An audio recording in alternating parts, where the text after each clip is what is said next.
Obboleewwan assalaamu alaykum wa rahmatullahi wa barakaatu. Egaan har'aan kana kan nuti argamnu obboleessa keenya Abdii biratti. Egaan obboleessa keenya Abdii cinaa yeroo nuti taanu ammaadha. Waliin taane lubbuu isaa baraaruun isiniin jedha. Fuulli isaa hin jiru, harki isaa hin jiru. Kan argaa jirtanu tarii fuula isaa gimmaashii waan ta'eef jimsi isaa kan biroon illee akka jiruun garmalee jechuudha. Gubatee jira jechuudha. Kanaaf hundumti kan keenya waliin taane cinaa taanu, waliin taane bukkee isaa dhaabbannu. Waliin taane waan qabnurraa karaa akkaawuntii isaa irratti haa gargaarru. Abdii lubbuu isaa baraaruun jedha. Tarii viidiyoon kun nama hedduu bira qaqqabuu danda'a. Ammarraa kaasuudhaan akkaawuntii isaa irratti waan qabnu darbachuudhaan bira haa darbinu. Kanarraa kan hafe sagantaa laayiviitiin kan walitti deebinu ta'a. Egaan waan qabnurraa osoo hin tuffatin karaa akkaawuntii 114457 Duwwaa 390 8 Abdii Raggaasaa karaa jedhuun waan qabnu ammarraa kaanee haa darbannu isiniin jedha. Egaan sagantaa laayiviis qabannee walitti kan deebinu ta'a. Ammarraa kaasaa hundumti keessanuu maaloo waan qabdanuun obboleessa keenya cinaa dhaabbannu. Abdiin kaleessa kolfee taphatu inni kaleessa haashiqeen har'a dubbachuu hin danda'u. Fuulli isaa bareedaan kaleessaa har'a kan biraa fakkaatee jira. Yeroo kanatti immoo nuti cinaa isaa taanee lubbuu isaa baraaruun waamicha kiyya yoo maa dhabdan viidiyoo kan nama 20 30 50 sheer haa goon poppiiliin garii poost koomintii jala seenuudhaan eebba keessaniin yoo gargaartan darrasanii keessan koomintinaaf godhaan jedha. Ulfaadhaa galatooma. Assalaamu alaykum warahmatullahi wabarakatuh. Akkam jirtu? Guyyaa har'aa obboleessa keenya Abdii Raggaasaa biratti argama.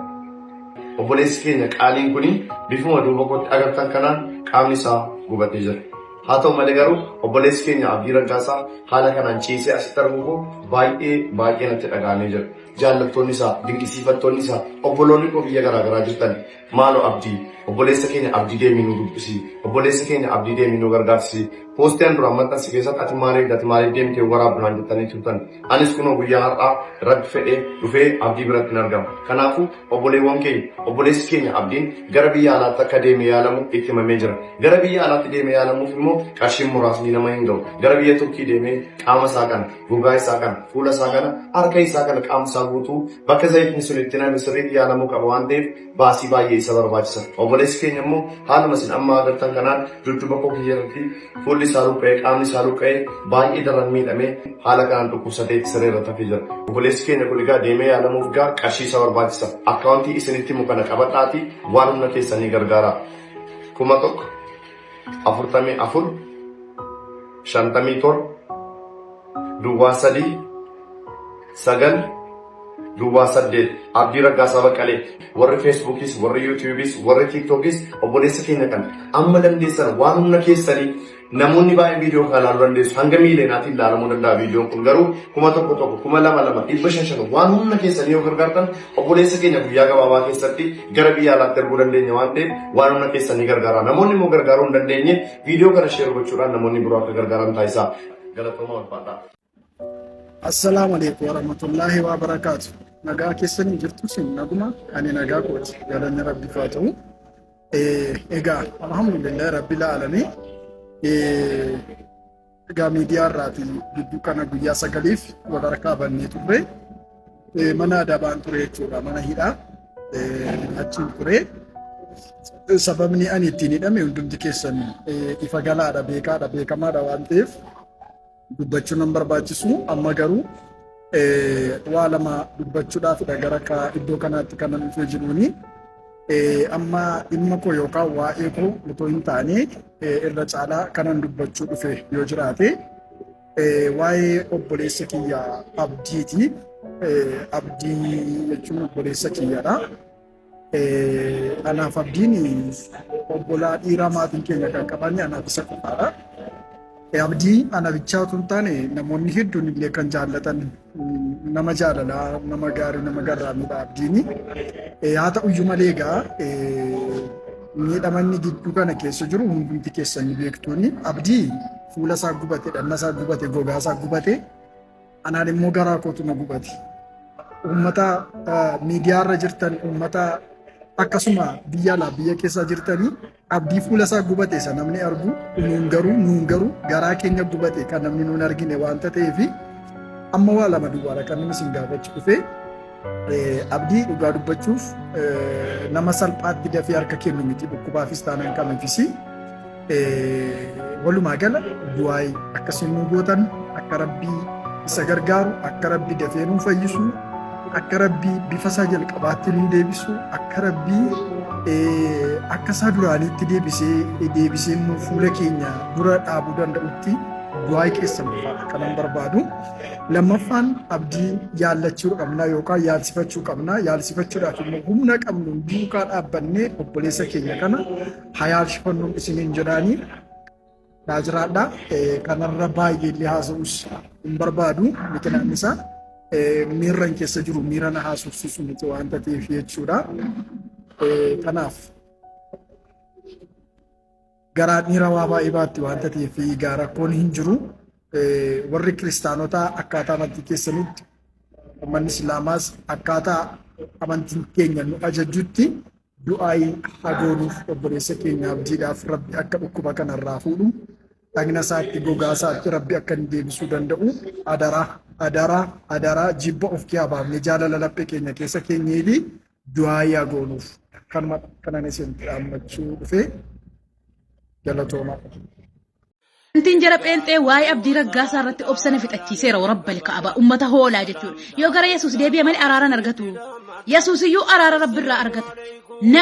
Yesuus nama abdiin obboleessa Yesuus. Akkas taanaan abdiin Rabbii keessan jechuudha. Jaallattanii jibbitanii. Isa immoo asirratti fitinaan amattiin kun fitinaa isinitti fakkaate fitinaan dajjaaluu taa'e isin eega. Taa'ee nu eega hunda keenya gaafa sana abbaa kufu abbaa ka'u laalla. Ummata gowwaa nama gabbaru ummata waan arge qofa dhugaa taa'e si amanu jechuudha. Hoolaa calliman jettanuu ilaa mucaan dhukkubsate adagaa irratti kufe miti. Fitinaadha kun fitinaa inni ittiin jannata argatudha. Waa biraa waa tokko miti. Salphaadha kun. Addunyaan kun fuula nagaa jiraannee fuula badaa jiraannee nuti fayyaa taanee dhukkubsataa taanee duniyaan sobduu akka taate akka duuti ni jiru hundi keessa nu beektanii miti.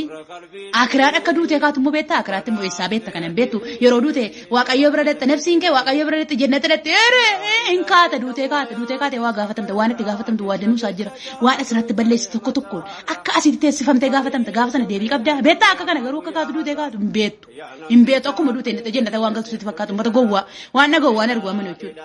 Callumeettanii biraan darbitan dhukkubsate miti.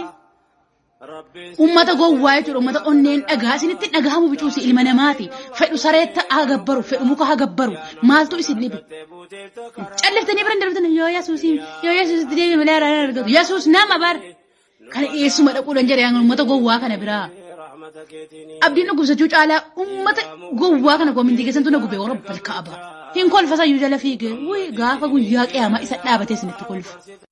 Obboleessa kiyya abdii geedaachuudha rabbii kan keessa si uume sodaadhu viidiyoo abdii raggaasaa kana bakka kanarraa kaasi.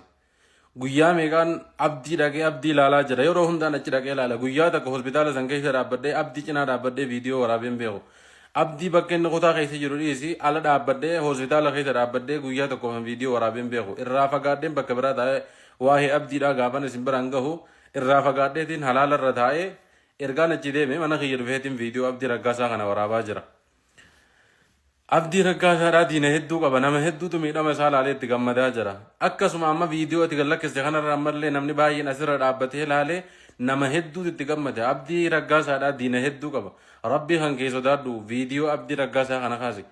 Osoo isa birarraa achi siitee manuma kutaa kilaasii inni keessa jiru sanarrallee ta'e haa ta'u rakkoon qabu isa maali isa mul'isuun maaliif barbaachise? Kana dura mul'ate namni hedduun itti gammade ammas deebistee isa mul'achuun maaliif barbaachise? Akka inni miidhame nama hundatu quba qaba. Nama hundatu dhagaa jira. Nama hedduutu dhaqee ilaalaa jira. Namni tokko guyyaa tokko viidiyoo waraabeen beeku. Ati maali sababiin achi keessa teessee viidiyoo achitti waraabduuf irraa achi siitee waraabdu isa maali wanni mul'iftuuf nama hedduudha namni abdii raasee abdii kana miidhama isaa laalee namni itti gammadaa jiru. Wallahi akkuma viidiyoo kana arginiin uffata ergan baafadhee uffata kaayee uffata deeffadhee viidiyoo kana siniif waraabe rabbii kan kee sodaadhu viidiyoo kana kaasi abdiin afaaniin arraan dana sitti dubbatuu hin danda'u abdiin waan sooshaal miidiyaa irratti isarratti deemaa jiru quban qabu ka isatti gammadee fi ka isaaf gaddillee abdiin irraa quban qabu silkii harkaan qabu abdiin nama achi dhaqee isa laale ana abalu jettee maqaa kan keetti himteeti achi booda si beeka malee akka itti dhufteen abdiin sin beeku. Kanaafi abdii raggaasaa har'a dhukkubsatee ciisu jira ol ka'ee namatti dubbatuu hin danda'u. Viidiyoo kana rabbii kan keessa sodaadhu kaase. Reefu uggootti feesbuuk irratti maxxansite namoonni baay'een akka viidiyoo kana maxxansina jee koomanta irratti sii barreessaa ture. Iskiriinshotii godheellee feesbuuk irratti namni hundinuu meeshinsa irratti godhaa ture. Anillee koomantii irratti sii barreessee ture. Diddee ammoo viidiyoo kana dhuftee gallakkifte. Dhugaadha. akka abdii raggaasaatiif quuqama qabdu akka gargaarsa isaatiif jecha waan kana goote ni beeyna garuu nama hedduu kan abdii kanatti viidiyoo kana ilaalee itti gammaduu jira irraachi siitee viidiyoo soo waraabdee bareedaa ture viidiyoon kun gaariidhaa miti rabbii kan keessa daadhu rabbii si qabe viidiyoo abdii raggaasaa kana kaasi yoo gargaarsa isaa dubbatuu feete isuma achitti bakkuma biraa taa'ii viidiyoo isaa waraabii suuraa isaa tan noormaaliidhaaf fayyadamii poostii godhi malee hadaraa rabbii kan keessa daadhu kaasi. Hawaasi yettamoo na guddisii jechuu deemtamoo mircaan kee maali? Si jaaladhee siin fuudhaan siin jedhe. Siitu na fuudha? Wallahi siin fuudha zoon si bira jiraadde. Yaani ati immaan na yemna. Mana fuudha garuu fuudha jechuudha dhageesse malee mana dhiiraa wayii dhageesseere mana fuudha hiika maali fuuni akka qabu wayii beektaare. Fuuni akka qabaniin beekagaa fuuni fuudhanii waliin gammadanii wal bashannansiisanii ilmaa waliin horanii jireenya bareedaa waliin dabarsuudha. Fuuni tanaa achi akkam qabu. Adammaa na fuutee ilma dhaluu dandeessee jechuudha.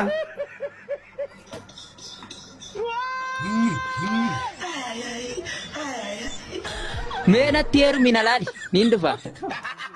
Akka hojiin si garsiisa. Hojiin si garsiisa afaanii mi beekta afaan nama ibdaatu yaani ibdaate naan jetta. Natti heerumi na laali. Dubartii hogguu fuudhan ilma waan namni namaa dhalee namaa kan dhufee taa'abbumaatu dhalee ilma guddifataa.